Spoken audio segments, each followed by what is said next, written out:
안녕하세요. 오늘은 현상학적 설교에 대해서 말씀을 드리겠습니다. 본문은 데살로니가 후서 2장 1절에서 12절, 제목은 주 예수 재림과 불법한 자라는 제목으로 말씀을 드리겠습니다. 먼저 본문 말씀을 봉독하겠습니다. 형제들아, 우리가 너희에게 구하는 것은 우리 주 예수 그리스도의 강림하심과 우리가 그 앞에 모임에 관하여 영으로나 또는 말로나 또는 우리에게서 받았다 하는 편지로나 주의 날이 이르렀다고 해서 쉽게 마음이 흔들리거나 두려워하거나 하지 말아야 한다는 것이라. 누가 어떻게 하여도 너희가 미혹되지 말라.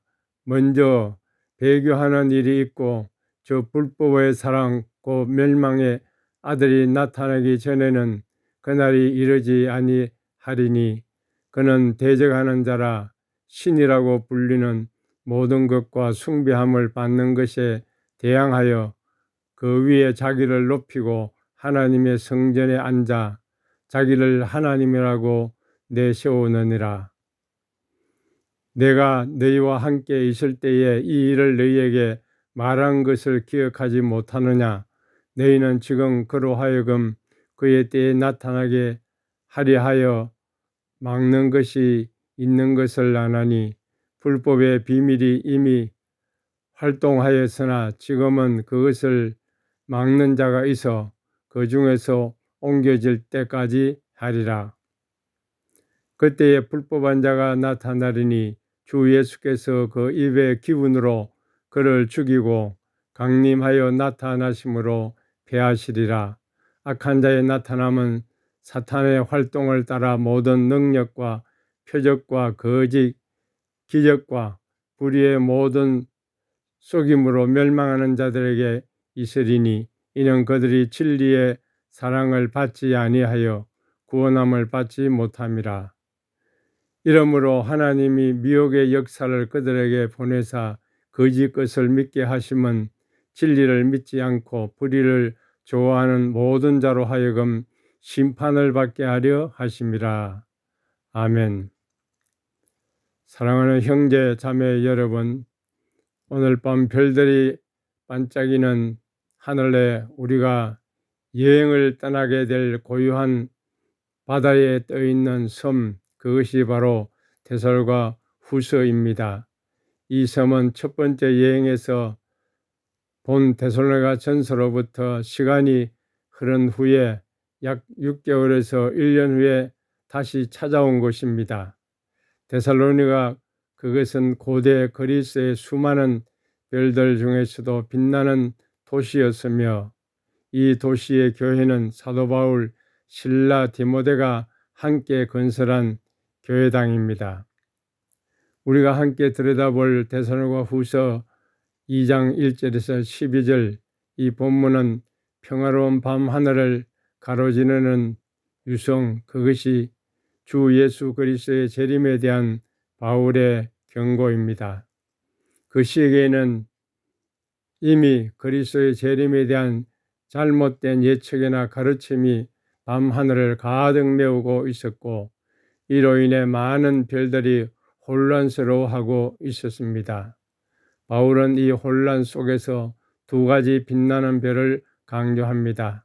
첫 번째 별은 그리스도의 재림 전에 배교하는 일과 불법의 사람, 즉 멸망의 아들이 먼저 나타나야 한다는 것입니다. 두 번째 별은 그리스도의 재림이 그의 영광스러운 빛을 통해서 불법의 그 사람을 멸망시키는 그런 일을 한다고 말하고 있습니다. 바울은 이 두 별이 밤하늘에 빛나기 전에는 그리스도의 재림이 이루어지지 않을 것이라고 강조하며 이를 통해 데살로니가 교회의 별들이 틀린 가르침에 혼란스러워하지 않도록 격려하고 있습니다. 이것은 그리스도의 재림과 종말에 대한 진리를 올바르게 이해하고 그에 따라 살아가는 것이 중요하다는 메시지를 전달하고 있는 것입니다. 이 주제는 우리의 밤하늘을 가득 채우는 별들, 즉 우리의 신앙생활의 근본적이고 중요한 별들입니다. 따라서 오늘 밤 이 설교를 통해 예수님의 재림이라는 별에 대해서 깊은 이해를 갖고 불법한 사람의 속임수에 넘어가지 않도록 경계하는 별자리를 그려보려고 합니다. 이것이 우리가 이 본문을 통해서 배워야 할 중요한 별자리입니다. 그럼 이제 함께 본문을 통해서 이 별자리들을 더 깊이 있게 그려보고 신앙의 별자리를 그리는 그 방법에 대해서 살펴보도록 하겠습니다. 먼저 우리는 본문에서 예수 그리스도의 재림에 대한 경고를 들어볼 수가 있습니다. 우리가 함께 이 본문을 통해서 첫 번째 별자리는 그리스도의 재림에 대한 경고의 별자리임을 알 수 있습니다.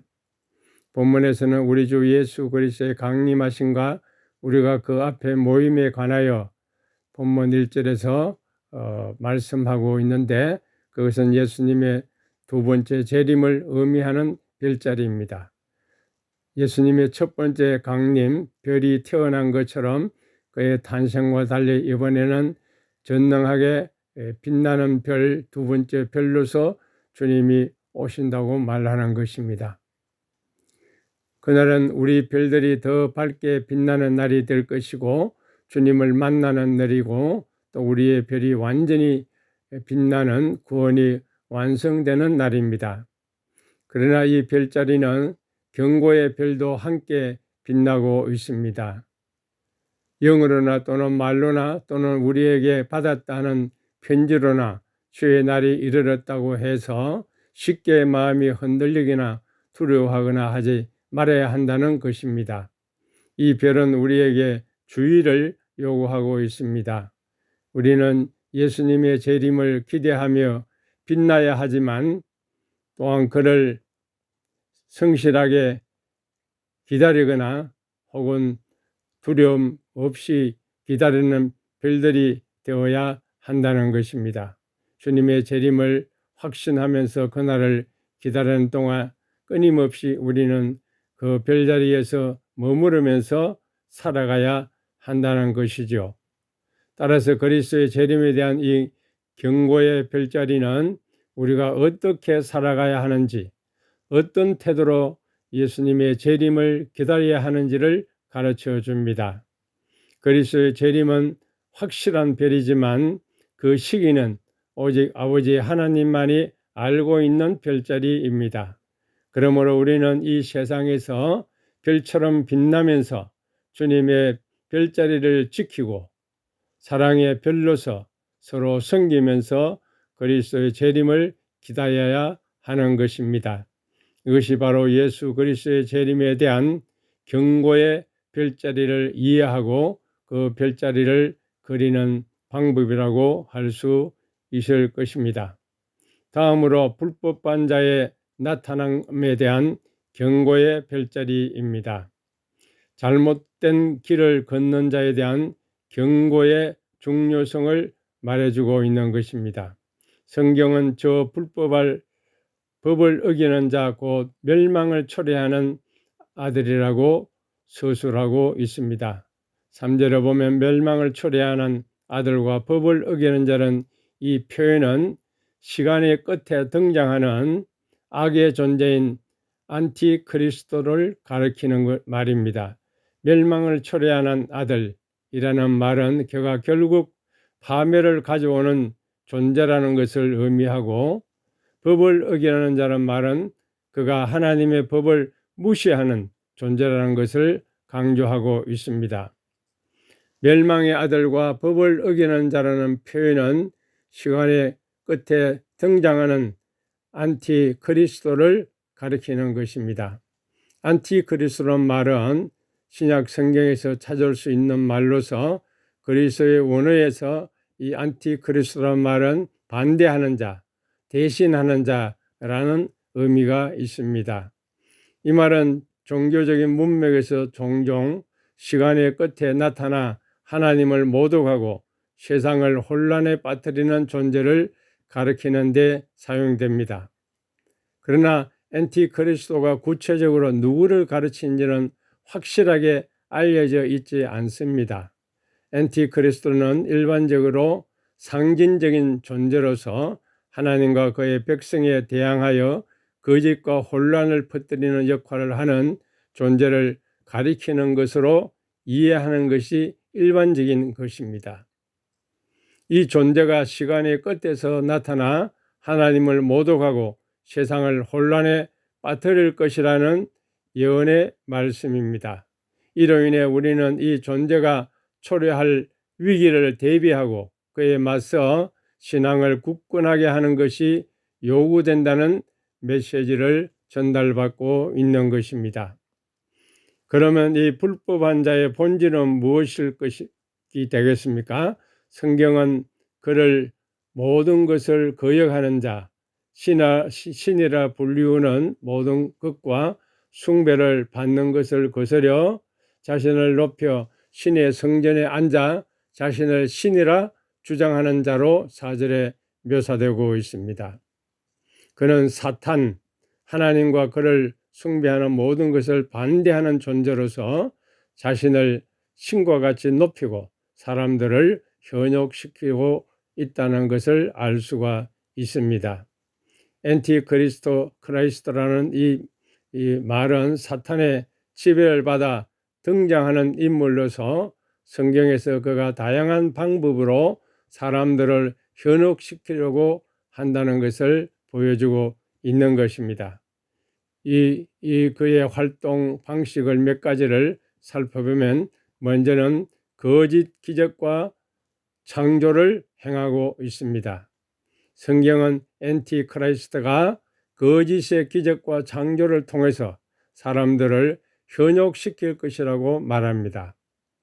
이는 그가 마치 초월적인 힘을 가진 것처럼 보이게 해서 사람들이 그를 신처럼 숭배하게 만드는 수단인 것입니다. 그 다음에는 거짓 교리를 퍼뜨립니다. 엔티크라이스트는 거짓 교리를 퍼뜨려 사람들을 혼란에 빠뜨리고 진리에서 이탈하게 할 것입니다. 그는 하나님의 말씀을 왜곡하거나 무시해서 사람들이 잘못된 길로 빠지게 만드는 것입니다. 그 다음에는 권력과 통제를 행합니다. 성경은 엔티크리스도가 세상을 통치하고 사람들에게 그의 표시를 받도록 강요할 것이라고 예언하고 있습니다. 이는 그가 사람들을 그의 통제 아래에 두려 하고 그의 반대하는 자들을 박해하려 한다는 것을 의미합니다. 이런 방법으로 엔티크리스도가 신앙을 가진 사람들을 현혹시키고 그들을 하나님과 그리스도로부터 멀어지게 하는 수단을 가리키는 것입니다. 그러므로 우리는 이런 유혹을 인지하고 굳건한 신앙과 말씀을 의지해서 그의 거짓된 속임수에 넘어가지 않게 주의해야 할 것입니다. 그러면 오늘날 일어나고 있는 안티크리스도의 활동을 구체적으로 몇 가지를 살펴보면 사회적인 분열과 혐오를 조장하는 세력입니다.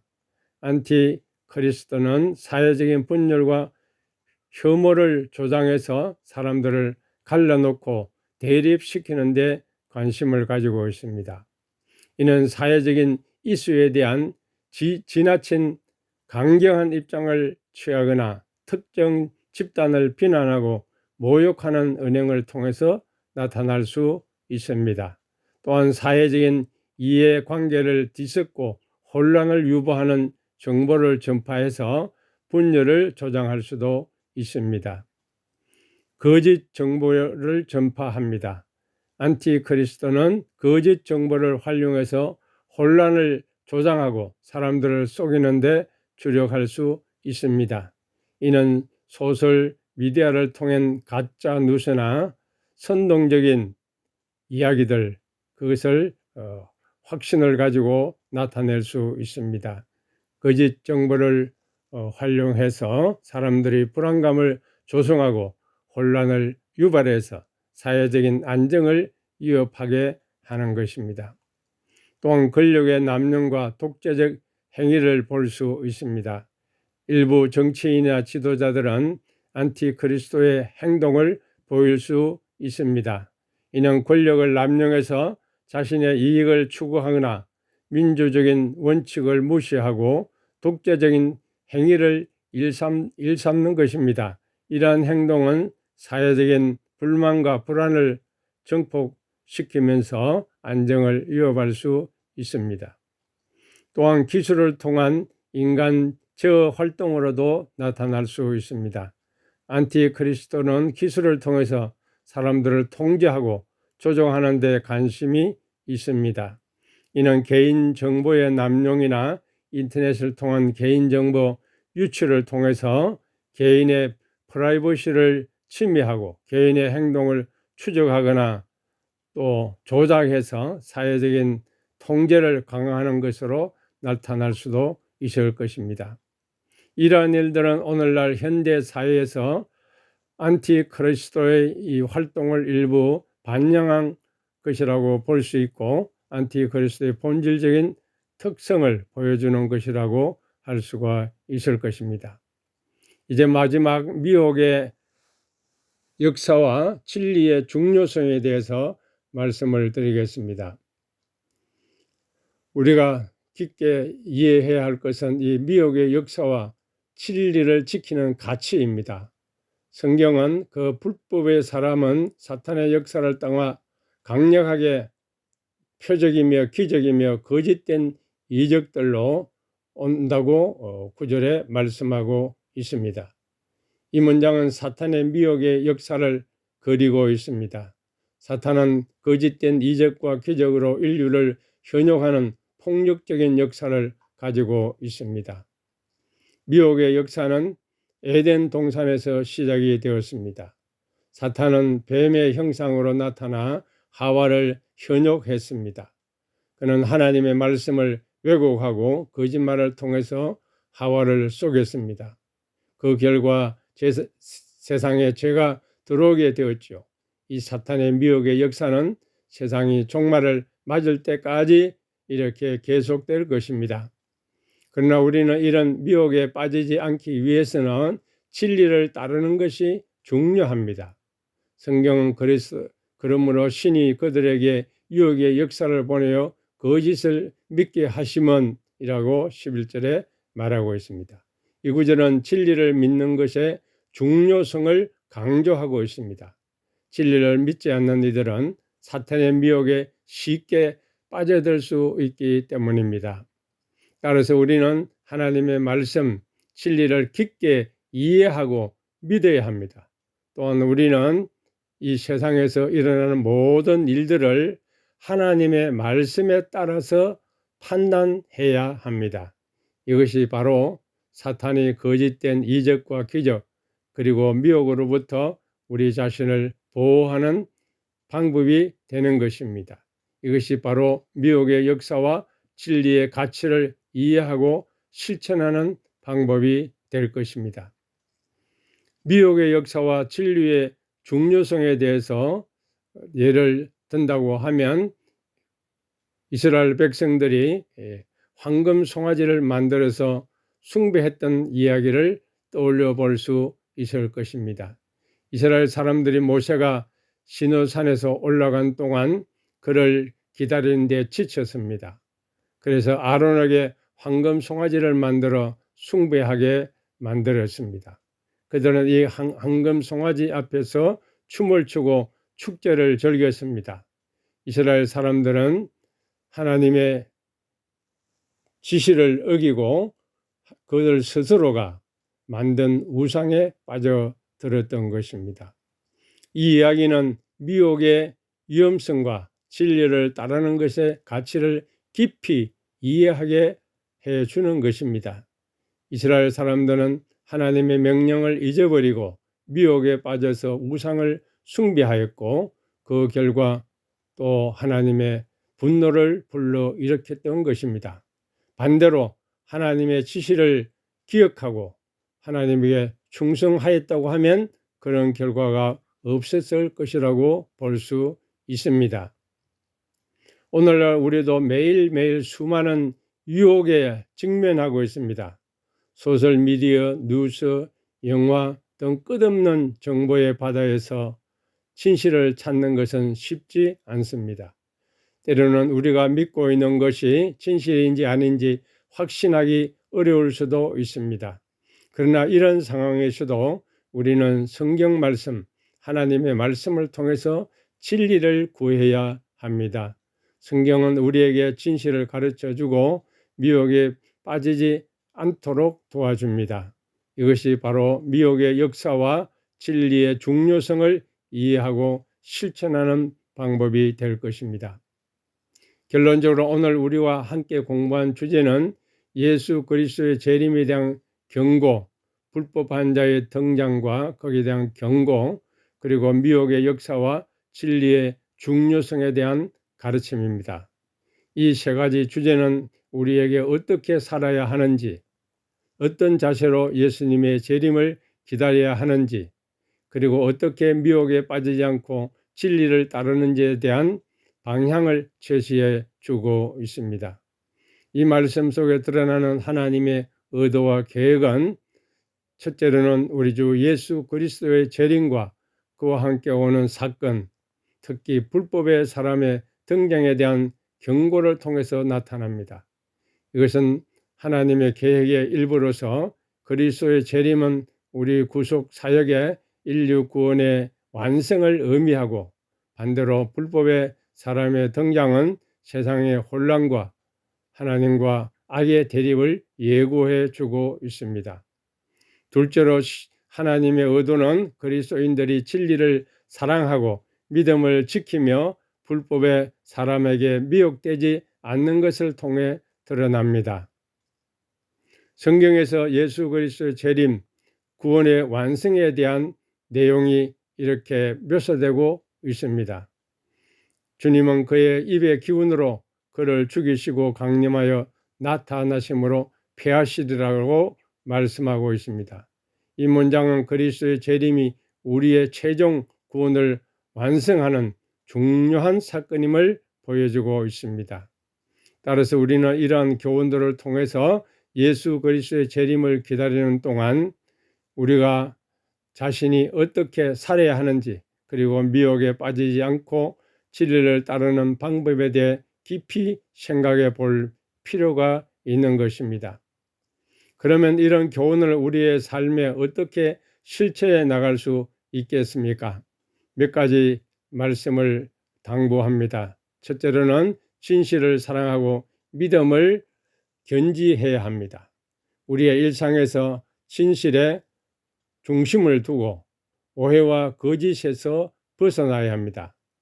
예컨대 우리가 타인과의 관계에서 정직하고 성실하게 행동하거나 어려움에 맞들었을 때에도 진실에 기반한 행동을 선택하는 것입니다. 이것은 바로 우리의 믿음을 실천하는 방법이고, 이를 통해 우리는 예수 그리스도의 가르침을 따르는 삶을 살아갈 수가 있습니다. 두 번째는 주님의 재림을 기다리기입니다. 우리는 그리스도의 재림을 기다리는 마음을 잊어버려서는 안 됩니다. 이것은 기도와 말씀을 통해서 꾸준히 주님과 교제하면서 그리스도의 재림을 소망하는 삶을 살아가야 한다는 사실을 의미합니다. 세 번째는 불법의 사람에게 현혹되지 않기입니다. 우리는 세상의 유혹이나 오해, 거짓에서 벗어나야 합니다. 이는 세상의 가치가지나 또 겉으로 보이는 유혹에 휩쓸리지 않고 주님의 말씀에 기반하여 판단력을 가지고 살아가는 것을 가리키는 것입니다. 네 번째는 선을 선택하고 진리를 따르기입니다. 우리는 선과 악, 진리와 거짓의 대립 속에서도 항상 선을 선택하고 진리를 따라야 하는 것입니다. 이는 때때로 어려운 결정이 될 수 있고 희생을 요구할 수도 있지만, 그럼에도 불구하고 주님의 가르침을 따르는 것이 매우 중요합니다. 이를 통해 우리는 그리스도의 재림 때 구원을 받을 수가 있습니다. 말씀을 맺겠습니다. 우리가 오늘 함께 나눈 말씀은 우리의 삶에 깊은 영향을 미칠 수 있는 중요한 가르침을 담고 있습니다. 그 중에 마지막 12절 말씀을 경고의 음성으로 받기를 원합니다. 진리를 거부하고 불의를 선택하는 사람들은 결국 그 선택의 결과로 심판을 받게 될 것이라는 말씀입니다.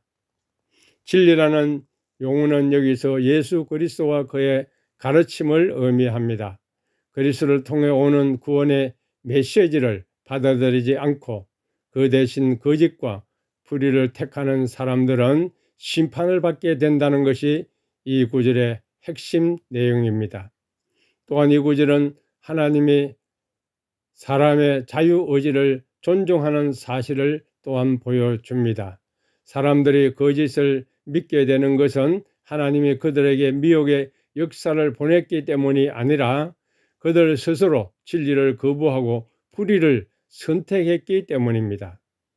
그러나 그 선택에는 결과가 따르며 그 결과는 심판이라는 형태로 나타납니다. 따라서 이 성경 구절은 우리에게 선택의 중요성과 그로 인한 결과에 대한 책임을 강조하고 있습니다. 그리스도의 가르침을 받아들이고 그에 따라 살아가는 것이 중요하다는 사실을 일깨우는 메시지를 담고 있습니다. 이 말씀을 통해 우리는 진리를 사랑하는 것의 중요성을 깨닫게 되었고 우리의 삶에 반영해서 진리 대신 예수 그리스도를 따르고 불법의 사람의 미혹에 넘어가지 않아야 할 것입니다. 우리는 오늘 하나님의 말씀을 통해서 우리의 존재에 대한 깊은 인사이트를 얻게 되었습니다. 그것은 예수 그리스도의 재림을 기다림에 대한 우리의 기대와 미혹의 연못에서 벗어나 진리의 해변으로 걸어갈 용기에 대한 이야기입니다. 이 말씀은 마치 등대와 같이 우리가 이 세상을 헤매지 않고 올바른 길을 찾을 수 있게 안내해 주는 것입니다.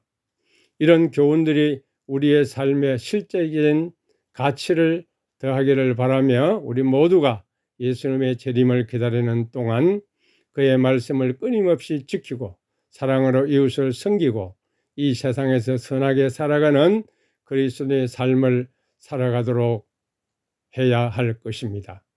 우리가 하나님의 사랑을 받는 자녀라는 사실을 잊지 말아야 하며 그러므로 우리는 두려워하지 말고 자신감을 가지고 이 세상에서 걸어갈 수 있어야 합니다. 이것이 바로 오늘의 설교의 핵심 메시지입니다. 여러분 모두에게 하나님의 사랑과 은혜가 충만하시기를 기원합니다. 마지막 복음 시로서 말씀을 맺도록 하겠습니다. 제목은 주 예수의 재림과 불법한 자입니다. 주님을 기다리는 우리 불법한 자의 유혹 속에서도 미끄러지지 않는 자, 주의 날이 다가오더라도 흔들리지 않고 두려워하지 않는 자가 되어야 하리라. 불법의 사람 대적하는 자가 등장하기 전 그 큰 날이 오리라는 예언을 받았네. 그는 신의 이름으로 모든 것을 대항하며 하나님의 성전에 앉아 자신을 하나님으로 칭하리라. 그때 불법한 자가 드러나리니 주 예수의 입의 기운으로 그를 쓰러뜨리시고 강림하여 나타나심으로 패하시리라. 진리의 사랑을 받지 못한 이들은 하나님의 미혹의 역사를 통해 거짓을 믿게 되리라. 진리를 믿지 않고 불의를 좋아하는 모든 자는 심판을 받게 되리라. 우리는 예수 그리스도의 재림에 대한 경고, 불법한 자의 등장에 대한 경고, 그리고 미혹의 역사와 진리의 중요성에 대한 것을 깨달았네. 진실을 사랑하고 믿음을 견지하는 자, 주님의 재림을 기다리는 자, 불법의 사람에게 현혹되지 않는 자, 이것이 주님의 말씀을 따르는 삶, 그리스도의 삶입니다. 우리는 그리스도의 재림 때에 구원을 받을 수 있을 것입니다. 아멘.